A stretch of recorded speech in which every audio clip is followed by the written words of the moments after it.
강호의 배달 왔습니다. 이와 청주 가는 길. 낙양성 동문이 열리는 시각은 묘시 동이 트기 직전의 가장 어두운 시간이었다. 여진서는 낡은 배달 포대 대신 낡은 보따리 하나를 어깨에 걸쳤다. 안에는 갈아입을 옷 한 벌, 노잣돈 선양, 그리고 왕씨 주방장이 억지로 쑤셔 넣어준 건 빵 한 봉지가 전부였다. 소은설은 동문 밖 버드나무 아래에서 기다리고 있었다.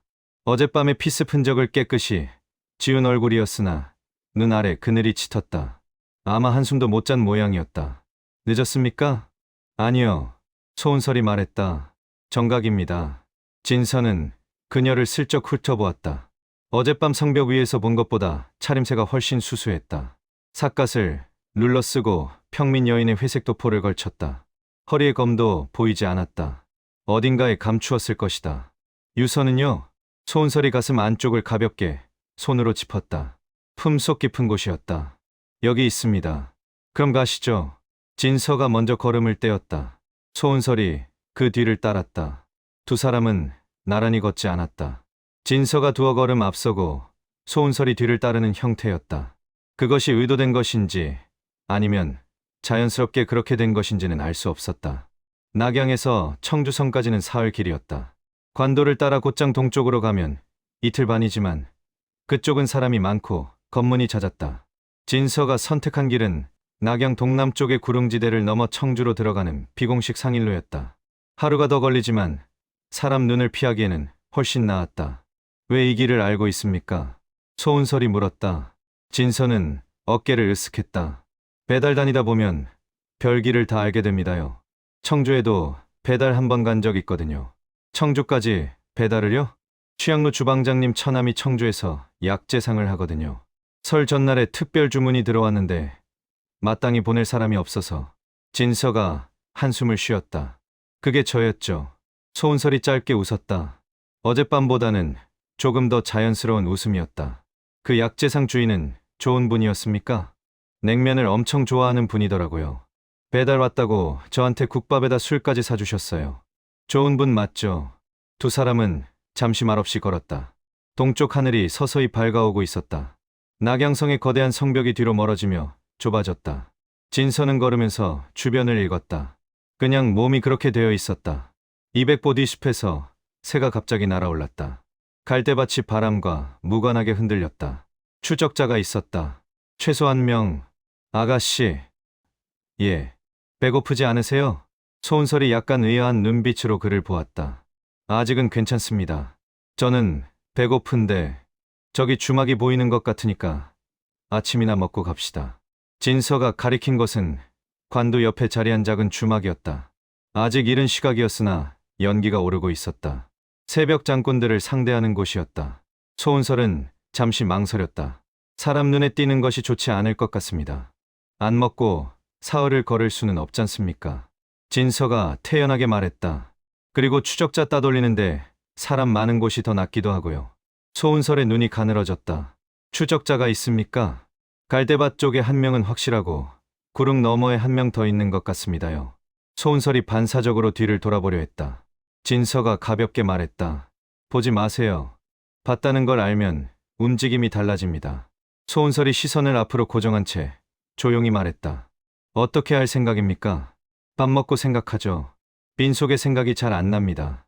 주막 안에는 장군 5-6명이 이미 자리를 잡고 있었다. 진서와 소은설은 구석 자리에 앉았다. 진서가 주인에게 국밥 2그릇과 전병 하나를 주문했다. 많이 시키는군요. 전병은 가면서 먹으려고요. 소은설이 조용히 실내를 훑었다. 장군들, 평범한 얼굴들이었다. 위험한 기운은 느껴지지 않았다. 하지만 진서가 말한 추적자들은 분명 존재할 것이었다. 운씨 가문에서 보낸 것이겠지요. 아마도요.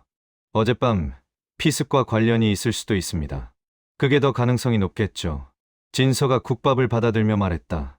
이거 드세요. 식으면 맛없어요. 소은설은 국밥 그릇을 받아들었으나 바로 먹지는 않았다. 여 배달원, 당신은 대체 누구입니까? 배달원이 그런 실력을 가지고 있을 리 없습니다. 진서가 국밥을 한 숟가락 떴다. 배달원입니다. 그전에도요. 진심을 묻고 있습니다. 진서는 잠시 그릇을 내려다보았다. 저도 잘 모릅니다. 어렸을 때부터 이랬거든요. 무공을 배운 기억이 없는데 몸이 알아서 움직입니다. 그가 국밥을 들이켰다. 그냥 살다 보니 배달원이 됐습니다. 부모님은요? 기억 없습니다. 더 묻지 않았다. 소은설은 자신의 국밥을 들기 시작했다. 그녀도 어린 시절 청년방에 맡겨지기 전의 기억이 흐릿했다. 그것이 어떤 느낌인지 조금은 알고 있었다. 두 사람은 잠시 말없이 밥을 먹었다. 진서가 먼저 그릇을 비웠다. 그는 주막 안을 한 번 더 둘러보다가 천천히 일어섰다. 저 잠깐 뒷간 다녀올게요. 소은설이 고개를 끄덕였다. 진서는 주막 뒷문으로 나갔다. 뒷간은 주막 오른쪽에 있었다. 하지만 진서가 향한 것은 왼쪽이었다. 주막 뒤편 창고와 장작더미 사이의 좁은 공간. 갈대밭 쪽에서 느꼈던 기척이 주막 뒤편 느티나무 위에 있었다. 진서는 장작더미에 기대어 하늘을 올려다보는 척하며 말했다. 내려오시죠. 목 아프게 거기 계실 것 없이. 느티나무 위에 침묵이 흘렀다. 그리고 사뿐히 검은 야행복을 입은 사내 하나가 내려섰다. 체격이 좋았다. 허리에 두 자루의 단도가 걸려 있었다. 눈치가 빠르군. 직업이 배달원이라 감이 좀 발달해서요. 진서가 어깨를 으쓱했다. 어디서 오셨어요? 알 것 없다. 운씨 가문이죠? 사내가 단도를 뽑았다. 대답 대신 행동으로 말하는 타입이었다. 그 여인과 그녀가 가진 것을 넘겨라. 그러면 너는 보내준다. 진서는 단도를 바라보았다. 날이 제법 잘 서 있었다. 저는요.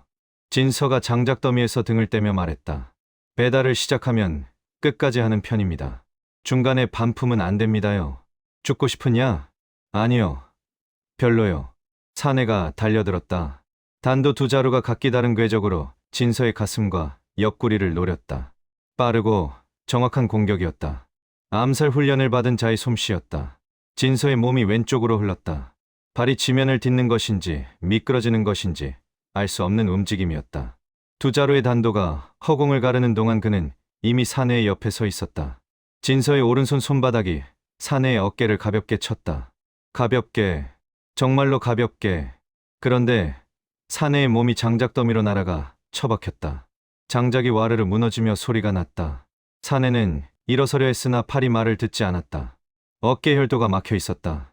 단도도 손에서 떨어진 상태였다. 진서가 쪼그리고 앉아 사내와 눈높이를 맞추었다. 구릉 너머에 한 명 더 있죠?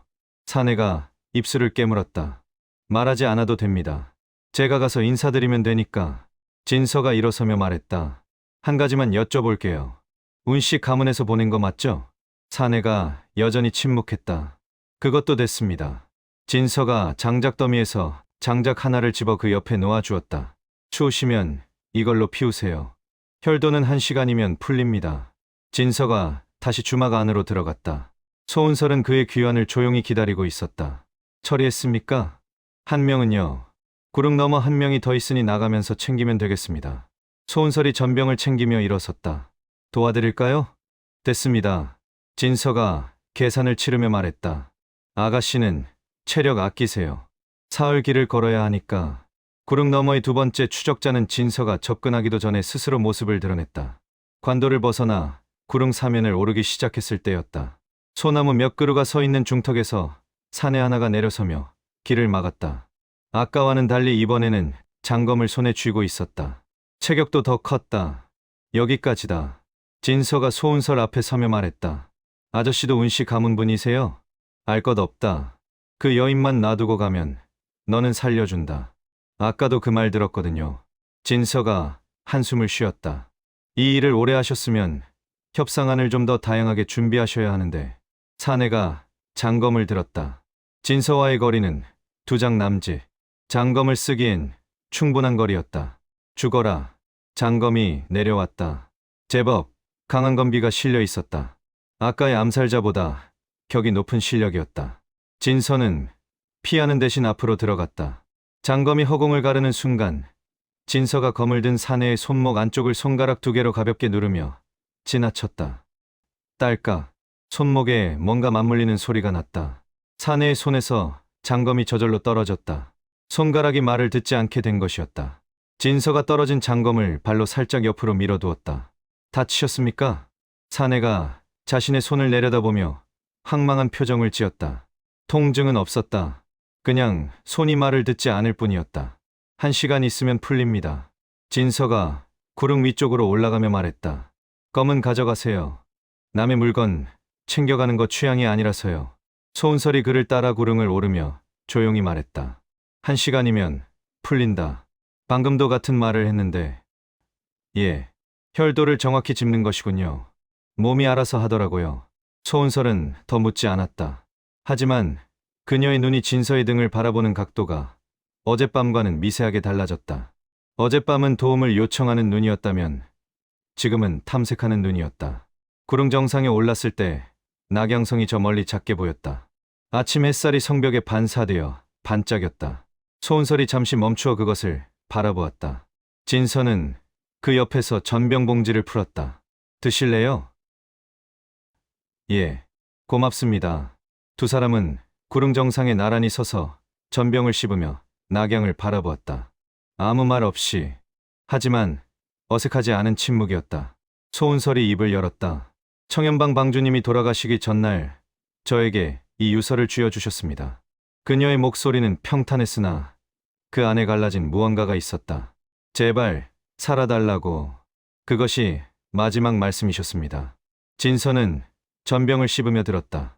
10살 때부터 청연방에서 컸습니다. 부모님이 일찍 돌아가셔서요. 방주님이 부모님과 같은 분이셨는데. 그렇군요. 흑룡맹이라는 이름은 강호에 잘 알려져 있지 않습니다. 그들이 그토록 오래 숨어 있을 수 있었던 이유는 정파의 겉옷을 입고 있었기 때문입니다. 운씨 가문도 그중 하나이고. 소은설이 전병을 쥔 손에 힘을 주었다. 방주님은 그것을 알아채셨기 때문에 돌아가신 것입니다. 유서 안에 그 내용이 담겨 있는 거죠?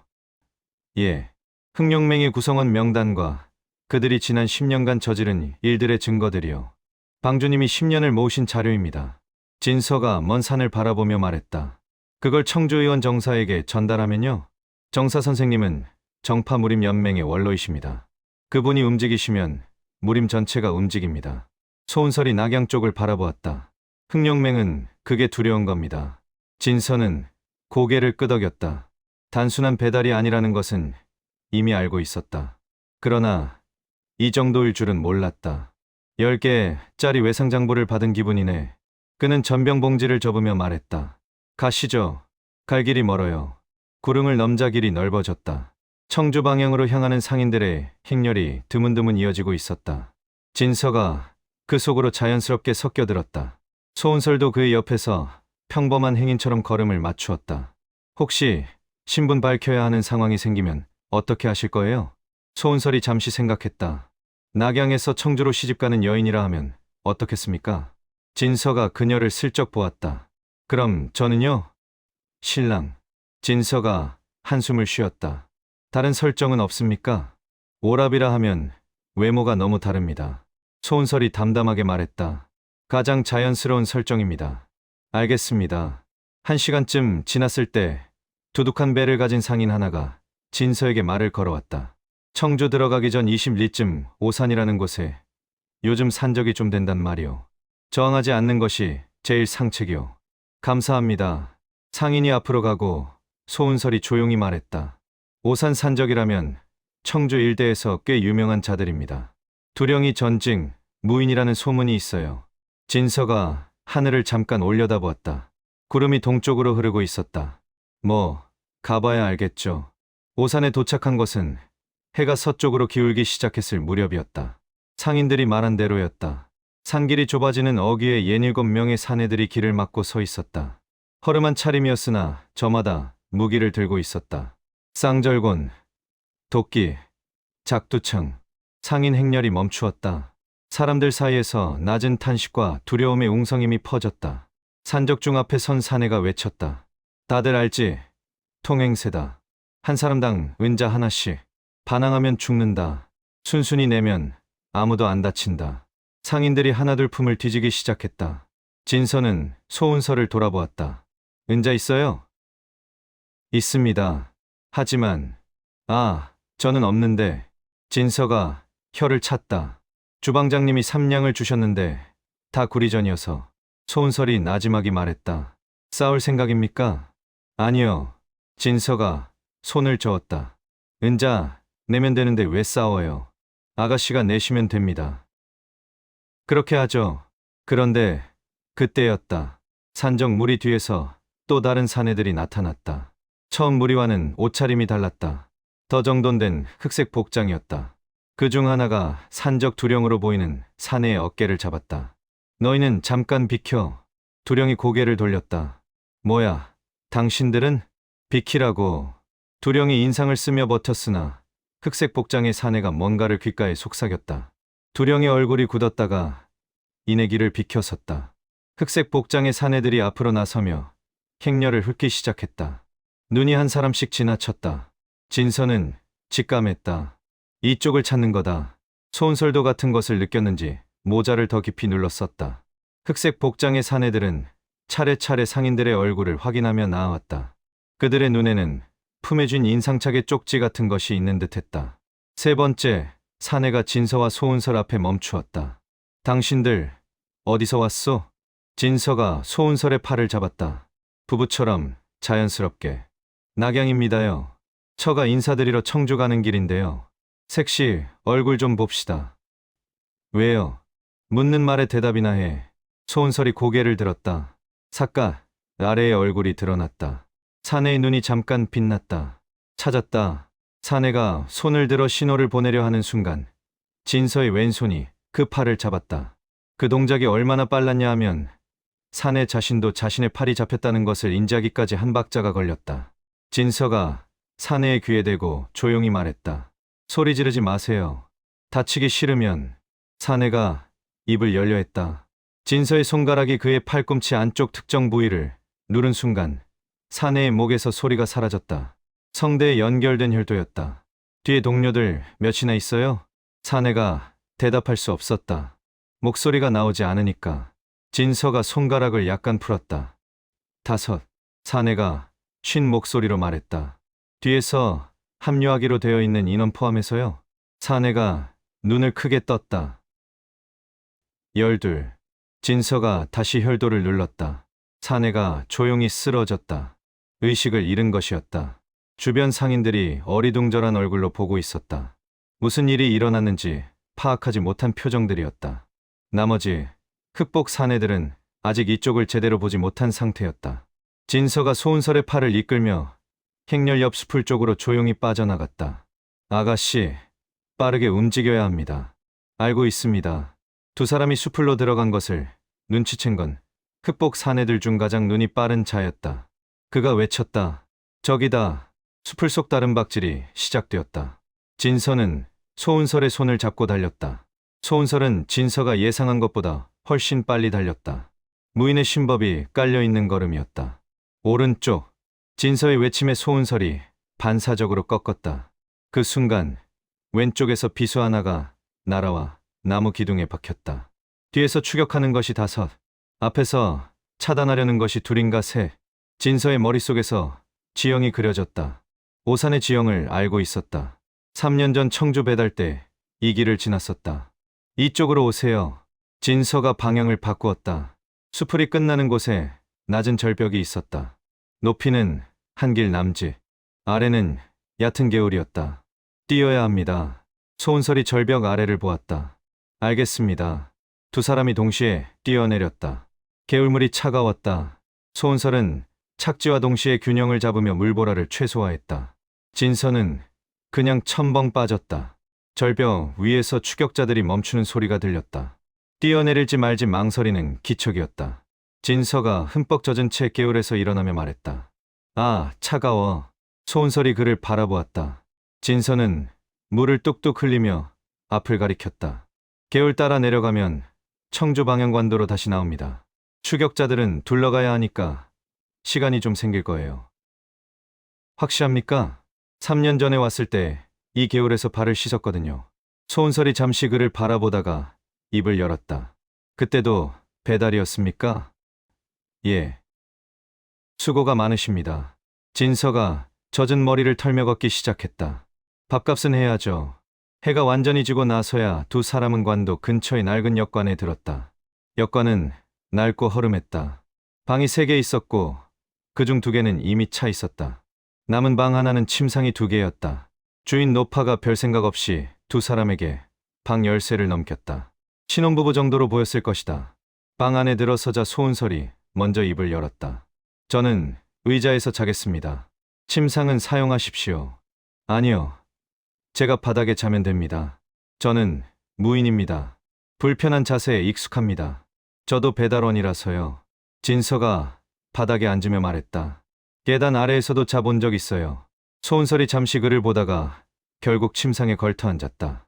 젖은 옷을 갈아입은 진서가 건빵을 꺼내 2사람 사이에 놓았다.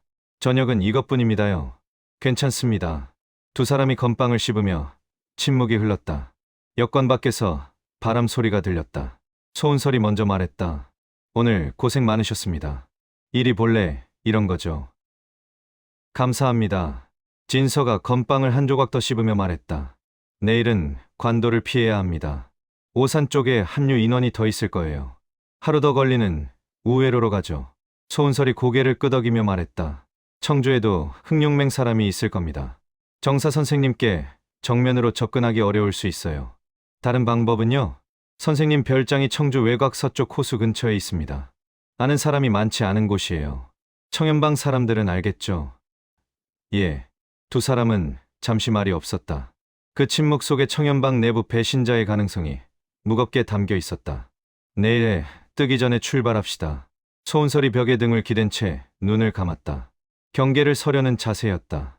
제가 경계 설 테니 좀 주무세요. 어젯밤에 못 주무셨잖아요. 당신은요? 배달원은 어디서든 잘 수 있어요.